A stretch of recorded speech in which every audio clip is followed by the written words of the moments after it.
بسم الله والحمد لله والصلاة والسلام على رسول الله اما بعد. السلام علیکم و رحمت الله و برکاته.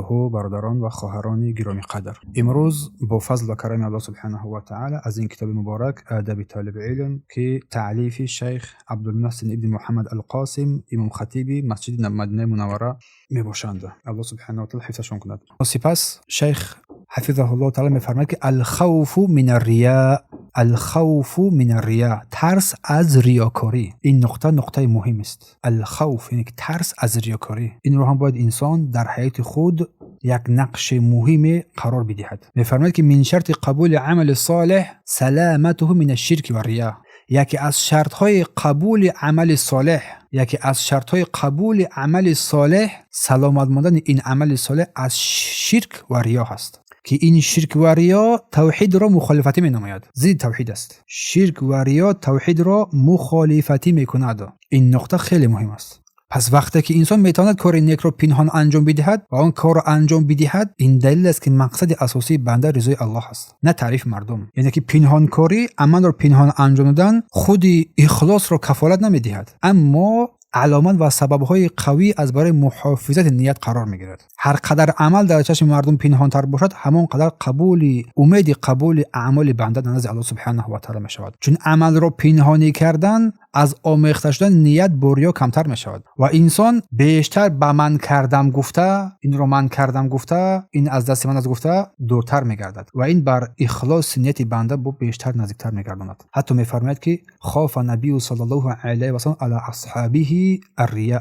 حتی رسول الله صلی الله علیه و سلم از ریا نسبت صحابگانش ترسیدند، مع علمهم، علاوه بر آن علمی که صحابگان کرام داشتند و علاوه بر فضیلتی که صحابگان کرام داشتند، علاوه بر همه این رسول الله ترسیدند. شیخ میفرماید که فغیرهم اولی بالخوف، پس غیری از خوف مثلا ولاتر است در ترس از ریا و شرک. قال ابن مسعود قال ابو سعید خدری رضی الله عنه، ابو سعید خدری رضی الله عنه میفرماید که خرج علینا رسول الله صلی الله علیه و نحن نتذاکر المسیح الدجال. رسول الله هنگامی که بر نزد ما برآمدند، در حالی که ما در بیان ذکر یاد مسیح دجال بودیم، دجال رو سخن میگفتیم. فقال، این هنگام رسول گفتند الا اخبركم بما هو اخوف علیکم عندي من مسیح دجال؟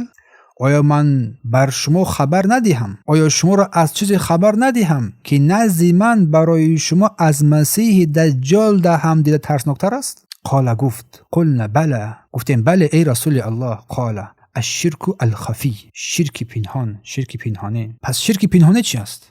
در جواب با رسول در اینجا تفسیر کردن، بیان کردن ان یقوم الرجل یصلی، این که مرد میخواهد نماز میگذارد، فیزین صلاته بما یرى من نظر رجل، نمازش زینت میدهد، میبیند که مردم او را نگاه دارند، نمازش زینت میدهد. روایت ابن حبان است. در کتاب الزهد در باب ریا این را ذکر کردند. قال شیخ سلیمان ابن عبدالله آل شیخ، شیخ سلیمان ابن عبدالله آل شیخ رحمت الله علیه بیان کردند الریا اخوف من على الصالحین من فتنة الدجال.